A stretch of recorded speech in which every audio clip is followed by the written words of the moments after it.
तो आज हम देखने वाले हैं बहुत ही इंपॉर्टेंट टॉपिक जो कि होने वाला है प्रोजेक्ट लाइफ साइकिल। आज हम देखेंगे कि प्रोजेक्ट लाइफ साइकिल में क्या क्या चीजें होती हैं। ठीक है, हम पहले 6 स्टेप्स देख लेते हैं।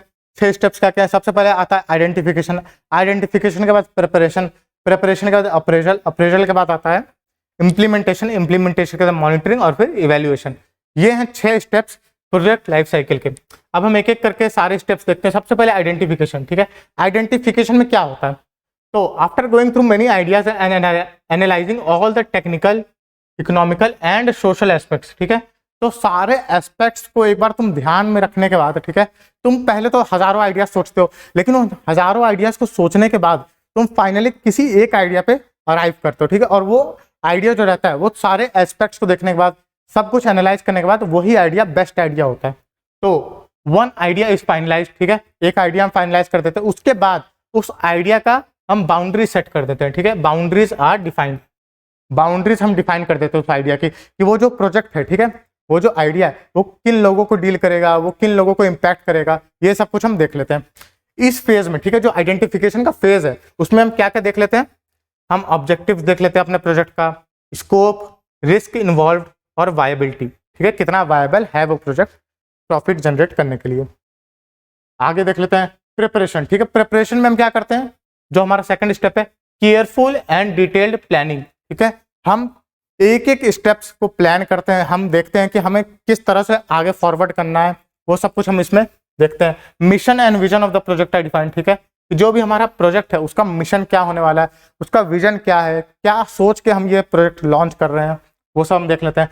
इस फेज में हम क्या क्या तैयार करते हैं, प्रोजेक्ट शेड्यूल। ठीक है, जो प्रोजेक्ट है उसका शेड्यूल कि किन दिनों में क्या क्या काम होगा, इस महीने तक हमें ये कर लेना है, ये सब कुछ हम डिसाइड कर लेते हैं। उसके बाद रोल्स ऑफ इंडिविजुअल, जो भी प्रोजेक्ट में लोग इन्वॉल्व हैं उनका, हर किसी का कुछ काम होगा वो उन्हें डिफाइन कर देते हैं हम कि तुम्हारा काम ये है, तुम्हारा काम ये है। उसके बाद बजट, बजट हम डिसाइड कर लेते हैं कि कितना पैसा लगेगा हमारा इस प्रोजेक्ट को सक्सेसफुली इम्प्लीमेंट करने में। उसके बाद लॉजिस्टिक्स। ठीक है, जो भी तुम्हारा रॉ मटेरियल है वो कहाँ से आएगा, जो तुम्हारा फिनिश्ड प्रोडक्ट है वो कैसे जाएगा, ये सब कुछ हम फाइनलाइज कर लेते हैं इसमें प्रिपरेशन के स्टेज पे। अगला स्टेप देखते हैं। अगला स्टेप है हमारा अप्रेजल। ठीक है, अप्रेजल में क्या क्या हमें देखना होता है, every aspect of the project is assessed at this stage. तो देखो, प्लानिंग में जो भी चीजें तुमने फाइनलाइज की थी वो इस स्टेज पे आके, ठीक है, अप्रेजल के स्टेज पे आके तुम उसे असेस करते हो। तुम देखते हो कि क्या जो भी हमने प्लान किया है वो सचमुच में वायबल है या नहीं, वो सचमुच में हम कर सकते हैं या नहीं। ठीक है, हम 3 स्टेप में चलते हैं इसमें। सबसे पहले होता है प्रीलिमिनरी स्टडी। ठीक है, इसमें हम क्या करते हैं कि कोई भी लिमिटेशन, कंस्ट्रेंट या रिस्क जो भी इन्वॉल्व हो सकता है, होने के चांसेस है, वो चीज हम देख लेते हैं। ठीक है, जैसे मान लो तुम्हारा प्रोजेक्ट है जो कि लॉजिस्टिक्स से डील करता है, तुम्हें कुछ सामान है जो कि एक पॉइंट से दूसरे पॉइंट तक ले जाना है, तो तुम्हें ये सब ध्यान में रखना पड़ेगा ना, क्या वो सामान अगर खराब हो गया तो क्या होगा, क्या ट्रक अगर टाइम पे नहीं पहुंची तो क्या होगा, तो ये सब चीजें तुम्हें ध्यान में रखनी पड़ती हैं।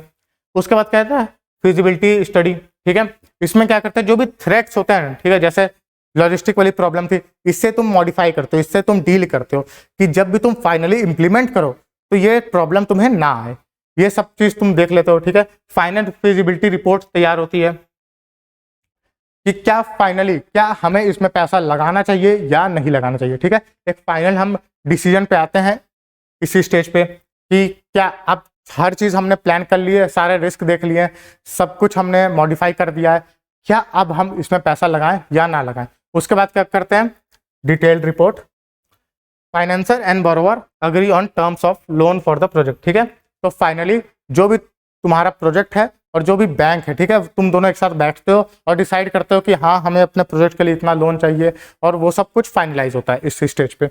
इसके बाद आता है इम्प्लीमेंटेशन। ठीक है, after getting all the approvals, ठीक है, गवर्नमेंट के सारे अप्रूवल्स मिलने के बाद एंड फाइनेंसिंग, ठीक है, बैंक से लोन मिलने के बाद द प्रोजेक्ट इज इम्प्लीमेंटेड। ठीक है, अब फाइनली तुम्हारा प्रोजेक्ट इंप्लीमेंट हो चुका है।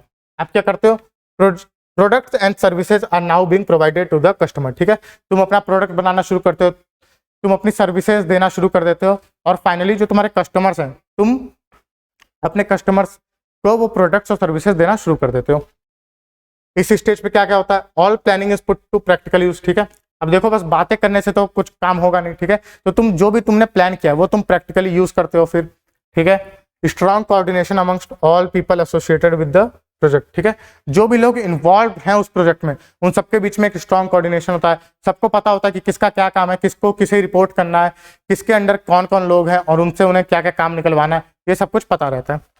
All the task are integrated, ठीक है। सारे जो डिफरेंट कंपोनेंट्स थे ऑर्गेनाइजेशन के, वो सब कुछ एक साथ मिलकर इंटीग्रेट हो जाते हैं और फाइनली स्मूथली काम चलता है। इसके बाद क्या होता है, तो अब आता है मॉनिटरिंग। मॉनिटरिंग बहुत ही इंपॉर्टेंट स्टेप है, ठीक है। इससे क्वेश्चंस भी आए थे पिछली बार।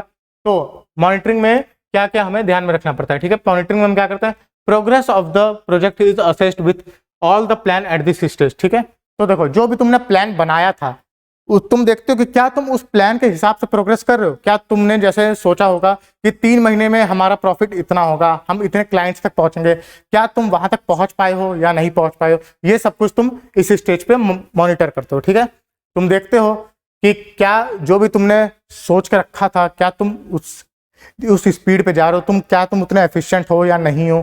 पीरियोडिक मॉनिटरिंग से क्या क्या फायदा होता है, ठीक है। पीरियोडिक मॉनिटरिंग मतलब कि हर 1 हफ्ते बाद, हर 2 हफ्ते बाद जब भी हम मॉनिटर करते हैं अपनी चीजें, जब भी हम अपना प्रोग्रेस मॉनिटर करते हैं, तो उससे हमें पता चलता है कि हमारे पास क्या क्या प्रॉब्लम्स हैं, प्रॉब्लम्स से हम डील कर लेते हैं, ठीक है। उन प्रॉब्लम्स को हम सॉल्यूशन उनका निकालते हैं और इससे क्या होता है कि हमें कंट्रोल करना और आसान हो जाता है अपना पूरा ऑपरेशन, ठीक है। जो भी हमारा ऑपरेशन है, जो भी हमारा प्रोजेक्ट है, उसे कंट्रोल करना बहुत ही आसान हो जाता है। क्या क्या टेक्निक्स हम यूज करते हैं, CPM, PERT और गैंट चार्ट, ठीक है। ये तीनों टेक्निक्स हैं जो कि हम यूज करते हैं। इन तीनों के डिटेल्स हम बाद में देखेंगे। इसके बाद आता है इवैल्यूएशन, ठीक है। इवैल्यूएशन में ये लास्ट स्टेप है। इसमें हम क्या करते हैं कि हमारा जो प्रोजेक्ट है, ठीक है, वो कंप्लीट हो चुका है, जो भी हमने प्रोजेक्ट लिया था वो कंप्लीट हो चुका है। अब हम इवैल्यूएट करते हैं। अब हम इवैल्यूएट करते हैं कि क्या जो भी हमने सोच के चला था, क्या हम वहां तक पहुंच पाए हैं या नहीं पहुंच पाए, हम कितने एफिशिएंट थे, ठीक है। हम अपना एफिशिएंसी चेक करते हैं, हम अपना परफॉर्मेंस चेक करते हैं कि जो भी हमने कितना परफॉर्म किया, कितना अच्छा परफॉर्म किया, कितना खराब परफॉर्म किया है। उसके बाद हम अपना परफॉर्मेंस रिव्यू करते हैं। अपना परफॉर्मेंस रिव्यू किस बेसिस पे करते हैं, अपने इनिशियल प्लान के बेसिस पे, ठीक है। कि जो भी हमने पहले सोच कर चला था, ठीक है, जो भी हमने प्रोजेक्ट को सोच के स्टार्ट किया था, क्या हमने वो सब कुछ इंप्लीमेंट कर पाया, क्या वो सब कुछ हमने अचीव कर पाया या नहीं कर पाया, ठीक है। इससे क्या होता है कि हम देखते हैं कि हम कहाँ कहाँ पे पीछे रह गए, हम देखते हैं कि क्या क्या लेसन हमने सीखा और हम इन सारे लेसन को अपने आने वाले फ्यूचर वेंचर्स में इंप्लीमेंट करते हैं। एक और बहुत इंपॉर्टेंट कॉन्सेप्ट है प्रोजेक्ट साइकिल मैनेजमेंट का। प्रोजेक्ट साइकिल मैनेजमेंट में हम क्या क्या देखते हैं, ठीक है। Project cycle management basically manages the appraisal, planning, implementation and organisation of the project, ठीक है। तो जो भी चीजें हैं जो कि प्रोजेक्ट साइकिल में हमने देखी, प्रोजेक्ट साइकिल को मैनेज करने के लिए हम यूज करते हैं प्रोजेक्ट साइकिल मैनेजमेंट, ठीक है। Project cycle management basically guides a project to complete the work in defined time frame and produce a desired result, ठीक है। तो देखो, जब भी तुम्हें एक प्रोजेक्ट मिलता है तो प्रोजेक्ट का तुमने कुछ एक स्टार्टिंग होता है, एक एंड होता है, ठीक है। और तुम्हें उस एंड टाइम तक उसे खत्म कर देना है। और जब तुम उसे एंड टाइम तक खत्म करो तो तुम चाहते हो कि जो भी तुमने रिजल्ट सोच के चला था वो वहां तक तुम पहुंच जाओ। तो PCM बेसिकली उसी में तुम्हारी मदद करता है, ठीक है। प्रोजेक्ट साइकिल मैनेजमेंट इंश्योर करता है कि हर वो चीज जो कि प्रोजेक्ट साइकिल में चल रही है, ठीक है, वो स्मूथली चल रही है कि नहीं, क्या क्या दिक्कतें आ रही है, ये सब कुछ हम देखते हैं। इसमें क्या क्या स्टेप्स होते हैं वो हम देख लेते हैं। What happens in project cycle management, what happens in project cycle management, वो हम देख लेते हैं। Identification of niche stakeholders. तो स्टेक होल्डर्स कौन कौन हुए, जो भी तुम्हारे प्रोजेक्ट से डायरेक्टली अफेक्ट हो रहे हैं। ये कौन लोग हुए, जो तुम्हारे यूजर्स हुए, जो तुम्हारे फाइनेंसर्स हुए, ये सभी लोग, ठीक है। इसके बाद क्लाइंट ओरिएंटेशन। क्लाइंट ओरिएंटेशन में हम क्लाइंट को क्या क्या जरूरत होती है वो सब चीजें हम चेक करते हैं। रैंकिंग ऑफ गोल्स, ठीक है, जो भी हमने सोचा है, जो भी हमने एक एम लेके चले हैं कि यार हमें ये गोल्स कंप्लीट कर लेने हैं, ठीक है, उन्हें हम रैंकिंग करते हैं कि कौन सा गोल है जो कि मोस्ट इंपॉर्टेंट है, पहले हम उसे कंप्लीट करेंगे। उसके बाद कौन सा गोल है जो कि हम बाद में भी कंप्लीट कर सकते हैं, जिन पे हम बाद में भी फोकस कर सकते हैं। तो रैंकिंग ऑफ द गोल्स, ठीक है, हम प्रायोरिटाइज करते हैं कि कौन सा गोल है जिसपे हमें अभी फोकस करना है, कौन सा गोल है जिसपे हम बाद में भी फोकस कर सकते हैं। इसके बाद क्या आता है प्रोजेक्ट शेड्यूल, ठीक है। हम देखते हैं कि जो प्रोजेक्ट है उसका एक प्रॉपर शेड्यूल बना लेते हैं कि किस डेट तक, किस टाइम फ्रेम में हमें कितना काम कंप्लीट कर लेना है, कि इस हफ्ते तक ये काम हो जाना चाहिए, इस महीने तक ये टारगेट्स हमें मीट कर लेना, ये सभी चीज़ हम देख लेते हैं। उसके बाद identify long and short term goals, ठीक है। तो देखो, तुमने एक लॉन्ग टर्म गोल्स तो बना के रखा होगा कि तुम्हें इस लेवल तक जाना है।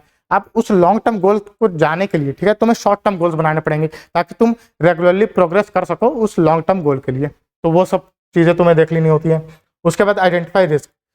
तुम्हें देखना होता है कि प्रोजेक्ट में क्या रिस्क इन्वॉल्व है, क्या अभी भी दिक्कतें आ रही हैं और उन्हें तुम्हें डील करना होता है उन सबसे। तो प्रोजेक्ट साइकिल मैनेजमेंट में इतना ही था। मिलते हैं अगले वीडियो में एक नए टॉपिक के साथ।